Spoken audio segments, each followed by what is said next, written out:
Welcome, everybody. You've built a map. We've been through 3 seasons of understanding mental health in the modern world. Season 4 is building on the understanding.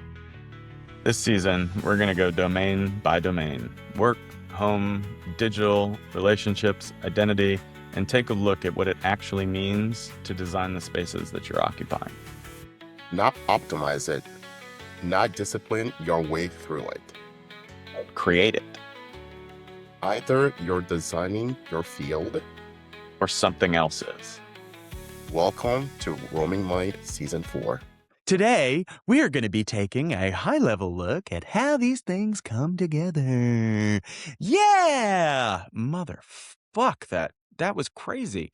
Okay, so we're really talking about what goes on at home. We're talking a bit about like work-life balance. We're Mhm. talking about how our attention plays a role in creating home life experience. I think that's kind of like the core aspect of it.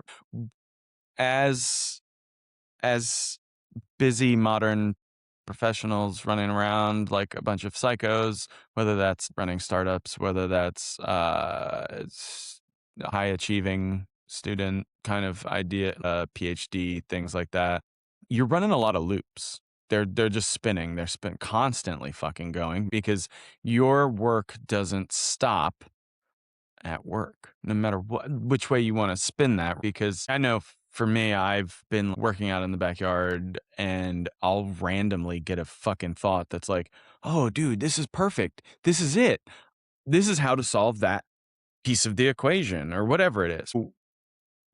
Just because I'm at home does not mean that the loop ends. It may get pushed in the background if we think about attention like a bit of a hierarchy, but it's more like a lateral Mhm. hierarchy, not a vertical one.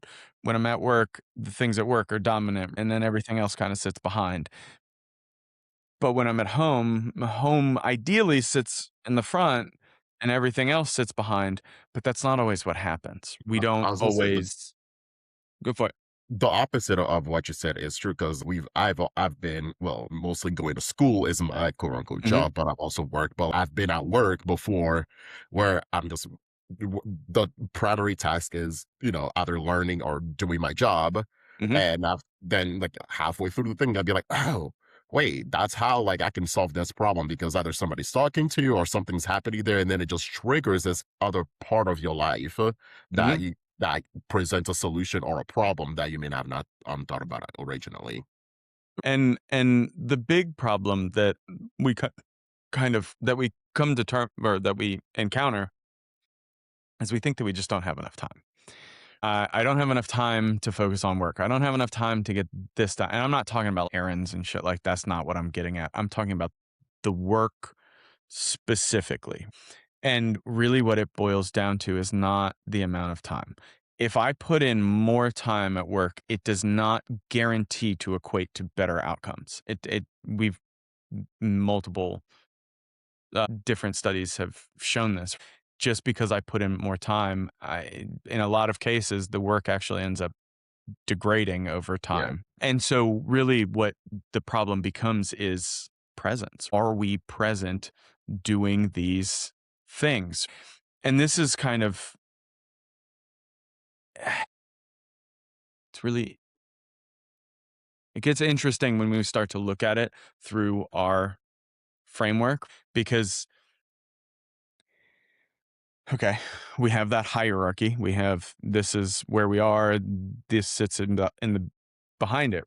I could be sitting there working on I don't know what's a good example of okay. So I do a lot of work and research around attention and things like that. So when I am at home and there's some sensory cue there that pulls my attention and I go ahead and I can make that connection to to what it was that I was researching earlier in the day, that just took me away from home. That Yeah. pulls my presence away. And I'm not saying you This isn't a matter. We're just talking about like, these things happen. This is very real issues. Additionally, we can also come home and not be able to turn off the loops. We cannot be able to come and be present with ourselves, with everything else that's going on, because there's a role that we have to play. There's some sort of identity there. And if that identity doesn't match, then therein lies another issue. I think we can maybe I'm being slightly, but I think we can kind of put names to the loops. I think you have your external or your performative loop, and then there's the quiet or internal loop that you have to, that is it's still going on in the background, but it's just not what you're performing right now. So taking that example, at work, you're doing meetings, calls, whatever your job entails, procedures, and 5 o'clock, 6 o'clock, whatever you get off of work, you come home. So now you have to be dad, brother, boyfriend, husband, wife, whatever your other roles is at home. Hmm. And that's now your performative loop. But Hmm. in the background, you are still having these things that about work, about all these other aspects of your life that are also playing effect. Sometimes you even bring that in the at home. So and vice versa. Sometimes you bring home to work and you bring Hmm. work to home as well. And there were a few interesting things that you said in there, right? But I was mostly thinking about is it's not just about pure absence. We know what pure absence looks like, not mentally, not physically. We know what both of those look like. Um, it's not foreign to us. But there are times when if we have too many of those decision loops running that you're talking about, that is draining valuable cognitive resources. And when we are in a home setting, uh, whether that be by ourselves, man, it doesn't have to be with kids. It doesn't have to be with significant other. It can be with anything. We can just be, for lack of a better term, unreachable because what is supposed to happen in that space isn't actually what is happening. If we think about the definition of what should home life be like, what is that? What do we get out of being at home? And I think, correct me if I'm wrong, but home should be a place of safety and security and reset. If we don't have that due to not being because we are elsewhere because of decision loops that haven't closed, because of our attention is just elsewhere, we never hit that rest and relaxation. And if you've watched season 3, you've heard me talk about cognitive stack. Those kinds of things add to that cognitive stack. It doesn't take away and when you go home at the end of the day, that's there for. It is there to unwind. It is there for you to go ahead and do these things.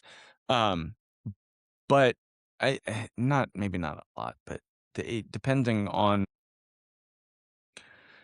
what your environment looks like at home, you can be very easily reminded about everything at work. If you have a home office, how is it that you close those loops? What do you do about it? I think what you're referring to is like being physically present and cognitively absent. Like I think we've all done that. You're like, I just goes while you were talking, I just realized, oh, I've done that before. Where I'll be in the middle of a conversation with somebody and they're talking to me, blah blah blah blah blah blah.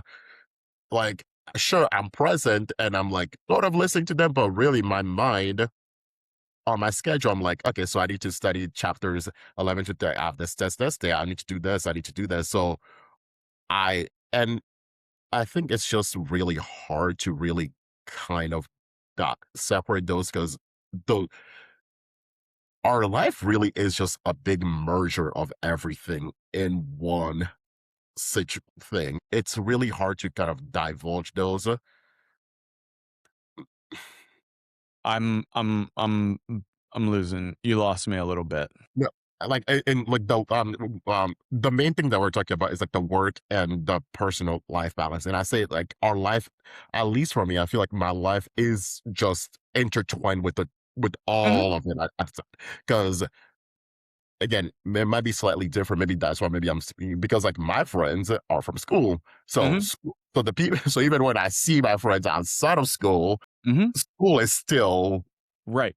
involved. Yeah, So it's of course. really we just you can't help not talk about a professor, not talk about an assignment, even if you're going out to an dancing at a nightclub or just going grabbing dinner, the it still permeates all Mhm. these other aspects of your life just because on how society is built now.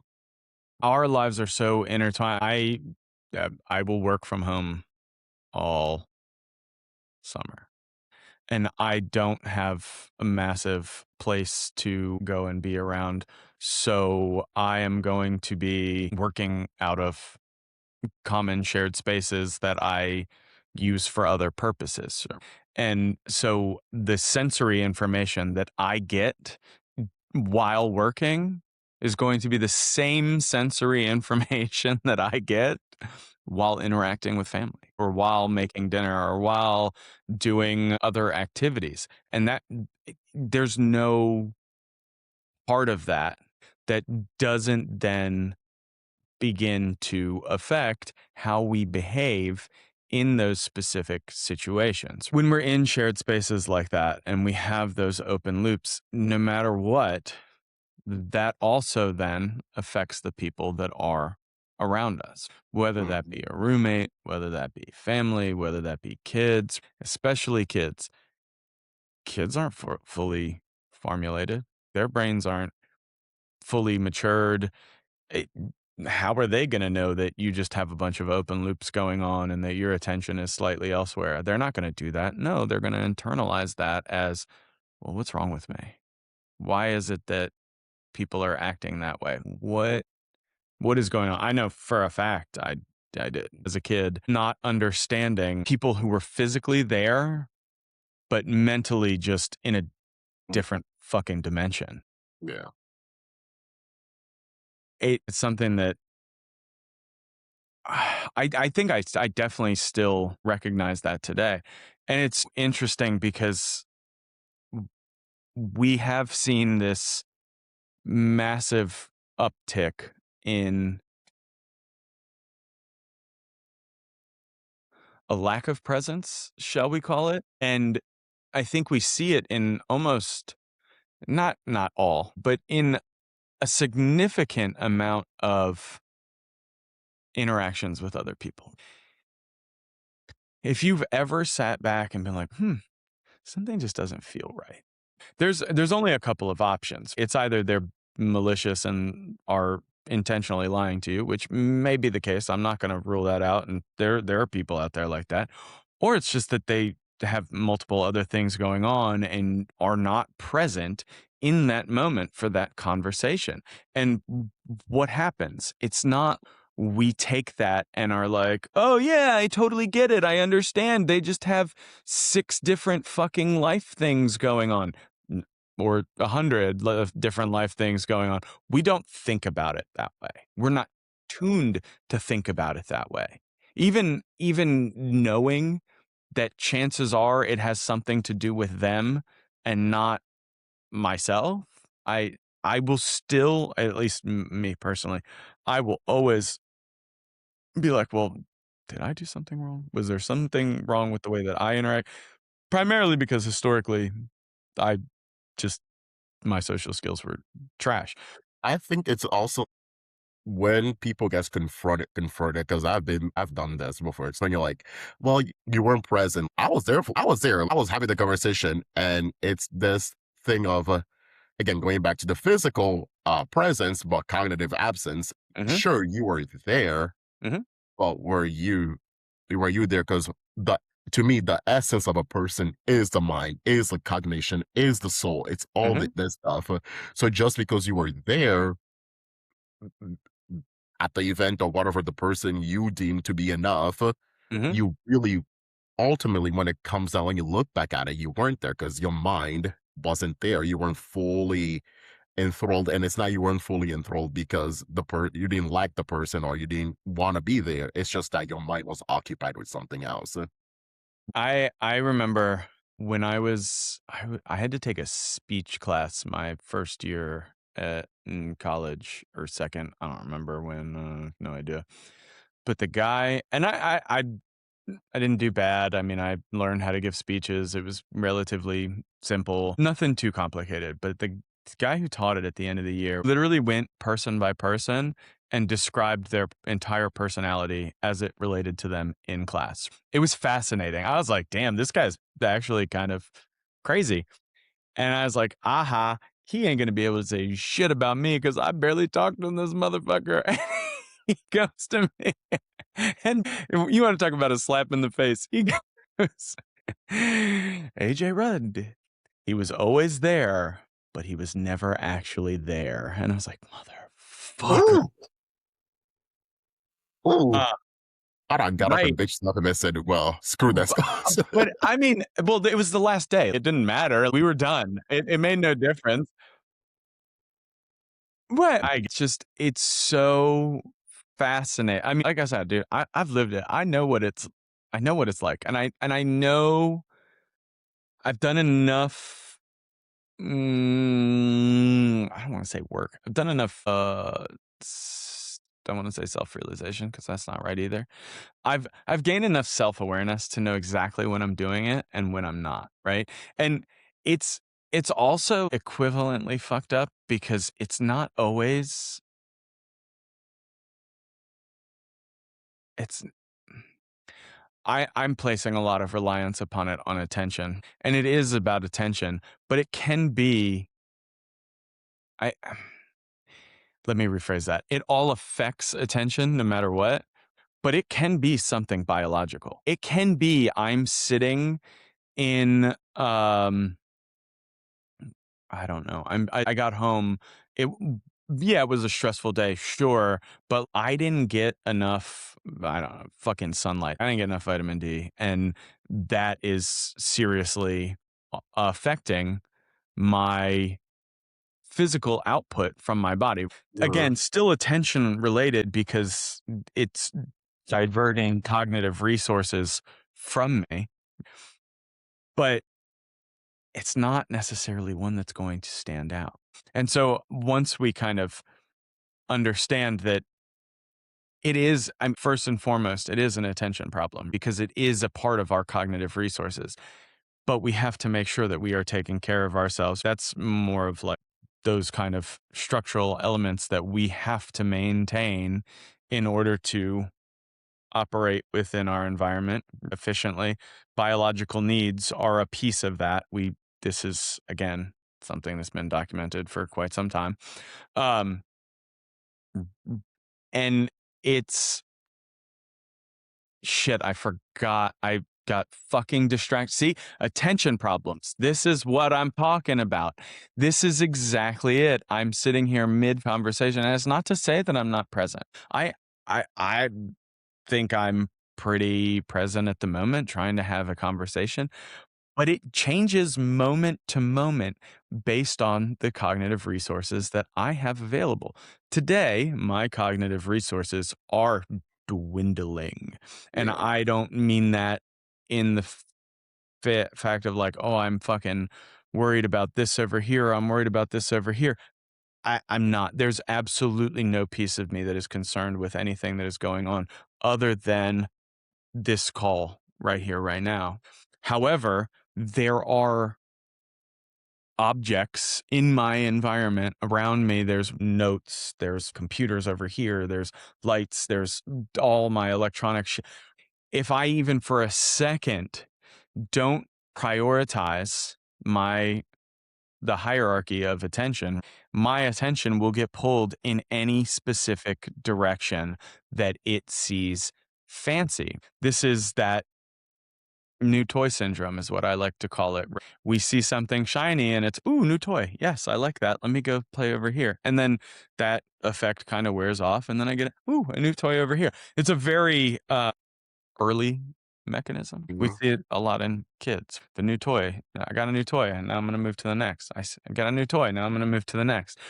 This is, that's the basis of a lot of modern day problems. We just keep moving right on to the next thing. However, we need to learn how to sit with those things. We need to learn how to focus our attention. And this is coming from somebody with pretty severe ADHD who is not medicated, obviously. But if I can do it, then anybody can. We can train our attention to be on what it needs to be. We can go ahead and we can work out a lot of those open loops and a lot of those open decisions. And that's key.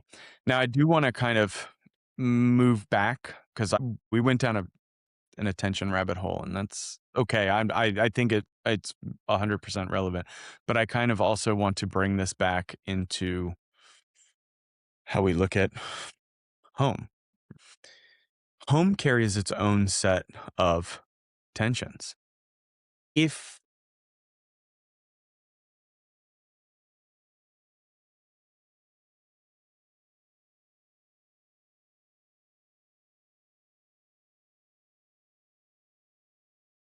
all right, I'm trying to think of how I want to explain all of this and whatever, because we've talked about this.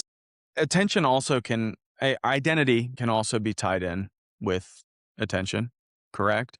The way that we identify ourselves, the way that we think about ourselves, we determine that Yeah. through attentional mechanisms, correct? I'm Yeah. pulled to this aspect over here because for whatever reason, this speaks to me. And what kind of happens when that identity gets in the way of our attention? Or what Yeah. happens when the tension from that identity problem exists inside of a space? We spent a pretty good amount of time talking about this. I'm pretty sure it was last season. I don't remember exactly when. When our identity does not match the home environment with which we are in. I spoke a couple of weeks ago. I was walking home and the whole house is pitch black. It was depressing. And so in order to do that, I literally revamped the entire almost the entire front yard. Dug up bushes, put down new plants, put lights everywhere, built a little post so that you could actually see the house numbers, added something, all kinds of things. But it wasn't until that moment that I realized that there was an issue between identity and what I was coming home to because I wasn't paying attention before. It's not like that was a one day thing where I was like, oh, I noticed that the lights are dark. Yeah. Knew the lights were dark. Yeah. But I had so many other things going on around me, so many other things ruminating that it just didn't, it wasn't right. And that creates more tension. Yeah. More tension, more cognitive Mhm. drain, more resources that are being demanded. And in order for my attention and my presence to be optimal, and I hate using that term because I don't want you to think about this as an optimization problem. It's not. It is a very real issue with the demands of modern day living. Modern day living demands more cognitive resources than we have historically dealt with. And we don't have those same resets that we used to. Why? Because distractions are everywhere. I can pick up a cell phone and stream any bit of content that I want. Any. And there's a plethora of content out there. What happens when it runs out? Nothing, right? Nothing. It doesn't. It even if it runs out, they're just going to start recycling it and sending back shit that's older. There's Yeah. always going to be something to distract you. Again, you can spend hours on TikTok, on Instagram. You It's crazy. And don't worry, by the end of it, they'll start suggesting you more content. You know what I mean? Like it doesn't That is matter. that is true.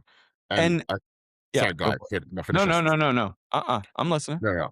I was just gonna say, I think it's the mismatch of things. Because, like, again, we've always talked about, like, there's one true thing about human nature. You are always constantly changing. So Mhm, when you have these things that don't change, you get stuck. It's like the analogy of wearing a coat that no longer fits. Like, you're still putting on the coat, but you know like the coat doesn't fix it. You should do something about it, but you've grown really comfortable with the coat. Like, you like how the coat feels on you. mhm. So you have to do the work of being able to be say, okay, I need to let go of this coat, find a new one that really works for me in this moment. And I think that's where a lot of people the problem comes in, because it's we've touched about this in like a few episodes ago. Trying to find that thing in your personal life to really be like, okay, that's what I need to change. Because how do you go Mhm. about changing something personal without it being a critique or an attack on you? And by human nature, we don't like critique or attack, and especially when it's coming from yourself, you'll rather avoid it. It makes it even harder to identify that tension that exists because, again, environments are static. They don't command our immediate attention until it passes a certain threshold. Hmm. However, that doesn't mean that we don't process it. We have what, 86 billion neurons inside of our head, 500 million neurons inside of our stomach, and then neurons dispersed throughout the body everywhere else so that signals can be relayed and everything else, correct? We pick up a ton of information on any given day. And those messages, while may not be dominant, doesn't mean that we don't intake them. And again, attentionally, we can hold on to about three groups of things. Three groups of things. I don't like the way that was phrased. Yeah, I was gonna say, We can hold a few things within our not immediate focus. Immediate focus, we have one, yeah, but we have a hierarchy of attentional priorities. So if Carlos is attentional priority number one and computer is attentional priority number two, and then family is attentional priority number three, I know that they all exist at once and they're yeah, constantly working this interplay and evaluating the sensory information to determine what sensory information is appropriate in that moment to be able to bring forward so that we can immediately focus on it. Right. Okay. Bear with me. yeah. You have a Listening. few things within your attention span. This bit of sensory information here, I don't know, that's a picture on the wall, brings attention problem number three closer to the forefront. Right. Where this becomes problematic is in trying to determine work, life, and balance. That's exactly kind of where we're at here. I come home. Okay. I know that home should be attentional front, but Yeah. something happened at work today. So they're running a close neck and neck. They can't be parallel because I can't focus on those two exact things at one point in time. However, they can be close. And with the melding of the work home relationship, we work from home for a little bit, we work from here for a little bit. It's not entirely separate. I can be walking through the house and see something that connects back to work, and immediately work gets pulled to the front. And then I Hmm. have somebody in the background going, "Hey, man, what's this? How can you manage this?" And you're like, What are you talking? This has nothing to do with work. Leave me alone." And it's not always that blatant. It's not always that go away. It's like, "Oh, yeah, yeah, yeah, sure, I got you." Yeah. Immediately, presence is cut off, right? Then you begin to add the tension. That space doesn't necessarily reflect us Yeah. anymore. So I don't want to say bombarded because that's not necessarily the right term, but I'm getting subtle cues of identity failure. Yeah. All right. Amazing. This is all happening within milliseconds. It's We don't get the opportunity to be able to wait on that. Because if all right, if I come home and my kid's like, "Hey dad, will you make me dinner?" And I'm thinking about some God only knows thing that has nothing to do with dinner or my kid. Or just how tired you are from work, and you're thinking about how you have to go back there, and you're Sure. like, why are you bothering me? Like, Sure. can I just get 2 minutes to myself? It becomes a simple request on any other day can quickly divulge into this. Why are you attacking me? Like it just becomes a personal attack when it's not meant to be. And I think we've all had those experiences where you're like, okay, you're coming in a lot hot. All I said was, hi, how are you? What's for dinner? I didn't mean to say anything or do anything to you. It's Mhm. calm down. And then the problem is now they're already hot. So when you say calm down, that's just Right. psychologically, they calm down. They're like, oh, now you want to fight me. So then it becomes a hostile thing. Right. That's on the extreme. I don't, Sure. when I was thinking about that, I wasn't necessarily but the idea remains. It makes no difference. I was just thinking about it in terms of, well, once he asked me, I might be able to say yes. I might. I might not be. I might just completely miss and gloss over what it is that he had to say. Hmm. There's we love levels, or not levels, but scales of things. I think about the only one that's popping up in my mind is augmented reality and virtual reality. Why? Fuck if I know, but that's the one that popped up. You have augmented on one scale, you have virtual on the other. It's all what level of reality gets filtered out, and then in the middle, everything that exists in the middle is some element of mixed reality. And you're like, oh fuck, that's crazy. Not. Not crazy, just hard to distinguish. It makes it more difficult to distinguish where it is that you're at. However, in this case, it works kind of well. If we think about one side being present in its entirety, and we think about one side being completely mentally absent, you can exist anywhere inside of here. Hmm.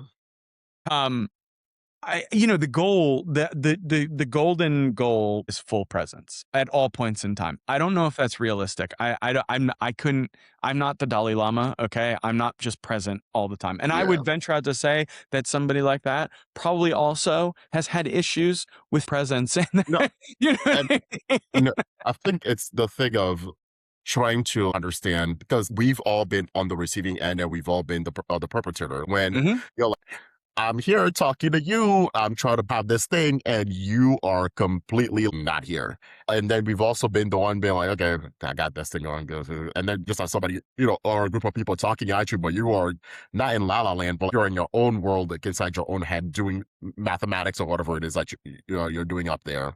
Mhm.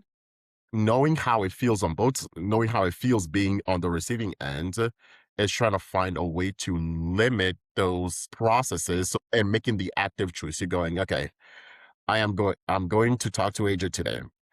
I am going to try my best to eliminate. It's going back to your point. It is impossible because sometimes you're talking and a one word can literally trigger a bunch of other sequences in my head Mhm. that then lead to that. So, but it's being cognizant of that, and when that happens and you are called out on it, being responsive and being like, you know what, that did happen. I do apologize, and here's how we can move forward from the Mhm. conversation. And the other kind of large issue that we alluded to at the beginning, but not fully, is not being fully present causes conflict. It causes conflict with other people.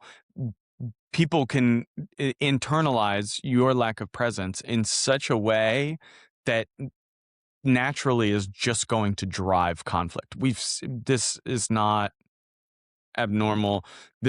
What's the current divorce rate in America? think it's like 50%. Oh, yeah. Did it go up a little bit? I think it may have got up a little bit. I don't know. I know it's stupid high. No, it's 50%. No, I think what has gone up is people getting married. People not getting married has gone up. People decide not to But get yeah, married. yeah. Up. Right. But again, that's also if you talk to younger generations, much they also take things far more personally than prior. And I'm not saying that in a bad way, but that would if I'm taking things more personally, that would make sense why I'm not getting married. I disagree that they take it more personally. They're more vocal about it. I think older generation do take things personally. They just tend to suppress it and just kind of mind their business about it. Maybe, I'm but going to like, defend my people, okay? I'm going to defend the youngins. yeah, I hear you, but if a young person tried to go and like banter back and forth with somebody from an older generation, they will lose every single time. And I will Not stake me. my reputation on that. Not me. You would be a statistical anomaly for your generation.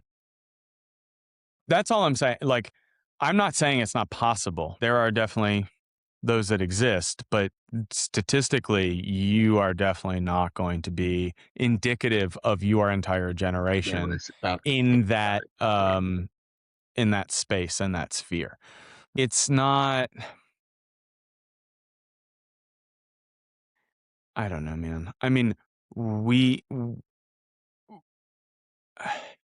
we see this.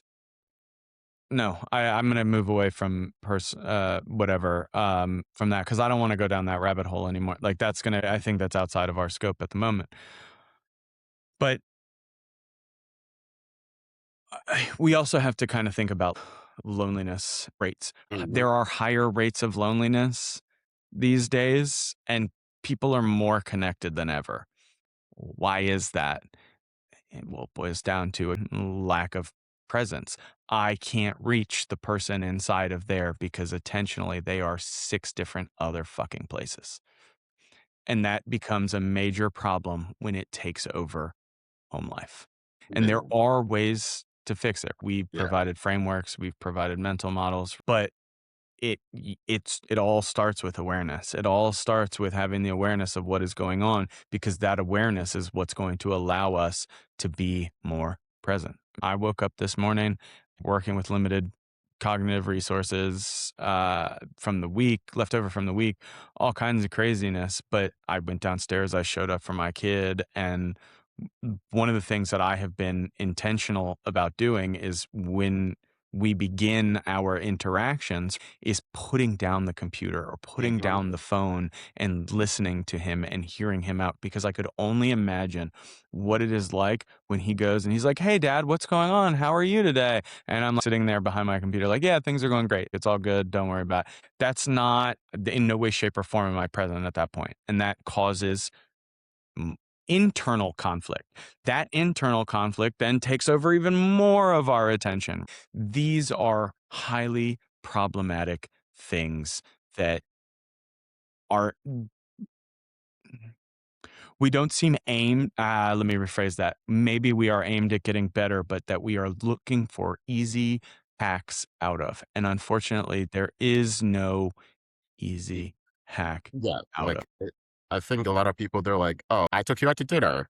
I bought you this. We were on vacation. We did this." But while you were doing those things, you weren't there. You can't fake authentic presence.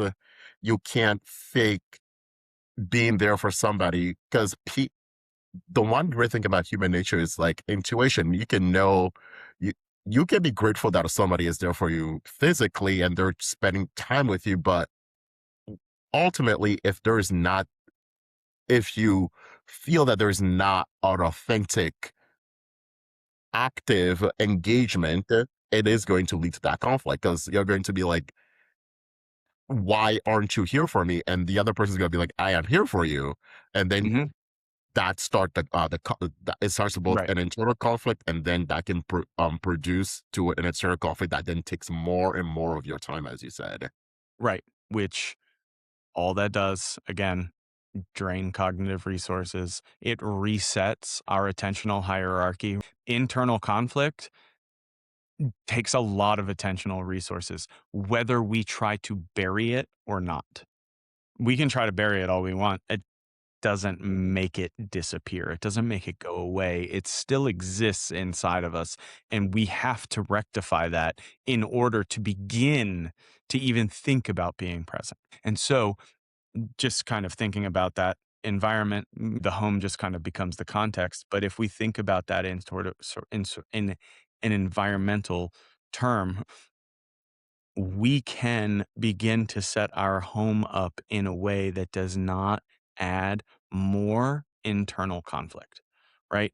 Adding more internal conflict to a life that is already conflicted enough, right, is not going to help us, right? Somehow, it's very interesting how we somehow tried to meld identity and attention, Hmm. but that's okay. I like that thread, and I think I think we need to probably pull on that one a little bit more as things go on. And I think we're gonna talk a little bit more about digital spaces and things like that. And I think that especially identity is going to be a huge one. You already have the attention piece at that point in time, and so then it really is conflicting identities and play a larger role at that point. Then now, I know we haven't necessarily screamed a fix at people, and Yeah. that's understandable. Again, our goal is for this is through awareness.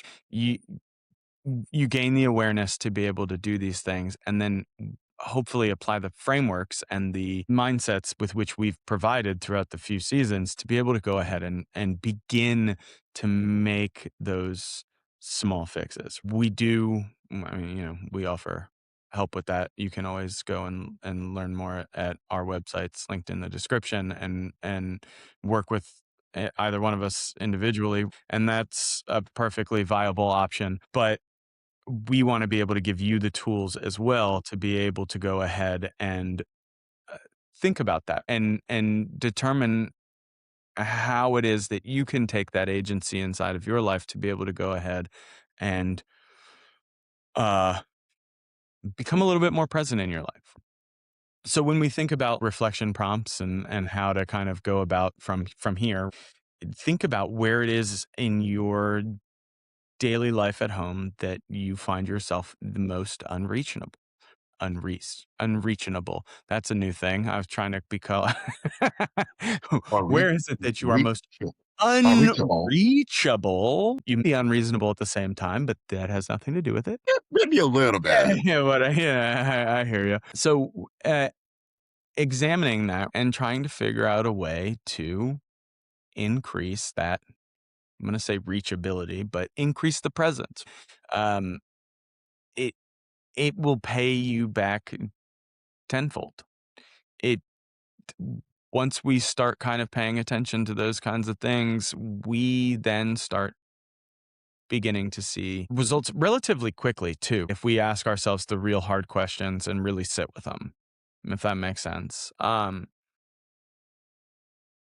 That's true. And Again, I think there's yeah. also value in stop pretending that you can do everything. Like when somebody's like, hey, you are not giving, just be like, you know what? Yes, I am not. Right now, I am stressed and I am thinking about this work thing. And just give me a moment to work it out and I'll be back to you. So, and it's also that thing when you talk about it, you give yourself the permission to kind of forget it for a bit and really be present. Sometimes when you brush it off, you're like, well, it's nothing. Like you just go back to thinking about it. But when you go, I am thinking about this, maybe you can even discuss it with what's it called, the other person, if that is appropriate based on your work you do. Because I know sometimes work secrecy and stuff, you have to keep certain things private.